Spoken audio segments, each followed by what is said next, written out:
Welcome back to the channel. Today, we're diving into an icon from the golden era of Indian two-wheelers, the Yamaha RX 100. This isn't just a bike, it's a legacy on two wheels. If you're a 90s kid, chances are you've either owned one, wanted one, or knew someone who rode one like it was a part of their soul. And even today, the RX 100 continues to turn heads and spark nostalgia. So let's take a ride down memory lane and break down why this machine still commands so much respect on the roads. Starting with the design, the Yamaha RX 100 keeps things simple, raw, and purposeful. Its exterior is a masterclass in minimalism. No fancy plastics, no over-the-top decals, just a clean and timeless profile. The bike has a slim silhouette with a narrow fuel tank, a single long seat, and a classic round headlamp that defines its old-school appeal. The chrome-finished mudguards, the exhaust pipe, and the metal side panels add just enough shine to make the bike pop, but not in a flashy way. It speaks the language of simplicity and confidence. One of the most attractive features of the RX 100's design is its proportion. Unlike modern bulky machines, the RX 100 feels compact, agile, and effortlessly sleek. It weighs only about 103 kilograms, which not only makes it easy to handle but also gives it that pocket rocket vibe. You look at it and know it's built for quick sprints and spirited city rides. The fit and finish were ahead of its time when it launched, and even today, restored models can look as fresh and stunning as ever, provided they're maintained well. Hop onto the bike, and the simplicity continues.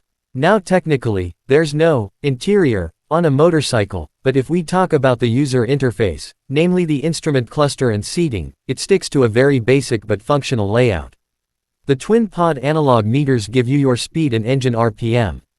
No digital displays, no fuel indicators, just pure analog charm. There's something satisfying about watching that needle rise as you twist the throttle, a mechanical honesty that digital dials just can't replicate. The seat is a long, cushioned bench that can comfortably fit two riders. The padding is soft enough for daily commutes but firm enough to handle short highway rides without discomfort. The upright riding position is incredibly comfortable.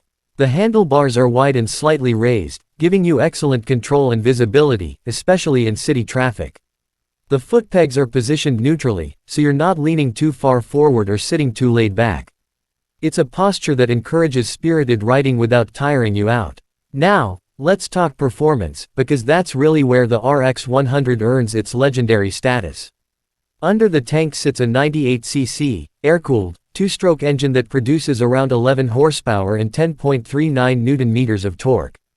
Those numbers might sound modest today, but back in the 80s and 90s, this was a rocket on two wheels. What made the RX 100 stand out was its power-to-weight ratio. With such a light frame and a high-revving engine, the bike was capable of doing 0 to 60 km per hour in under 7 seconds. That was blisteringly fast for its time. Throttle response is instant, and the bike loves to be revved. There's a punchy mid-range and that signature two-stroke exhaust note, the raspy, throaty growl that announces its presence even before it shows up. It's loud, it's aggressive, and it's music to the ears of any motor enthusiast. The 4-speed gearbox is smooth, and shifts are crisp, though it does take a bit of skill to ride it perfectly, especially since two-stroke engines require a bit more attention and finesse. Handling is another strong point. With its lightweight chassis and responsive steering, the RX 100 is agile and quick around corners. You can weave through traffic effortlessly and take tight bends with confidence. The suspension setup, telescopic forks at the front and twin shock absorbers at the rear, was basic but very well tuned for Indian roads.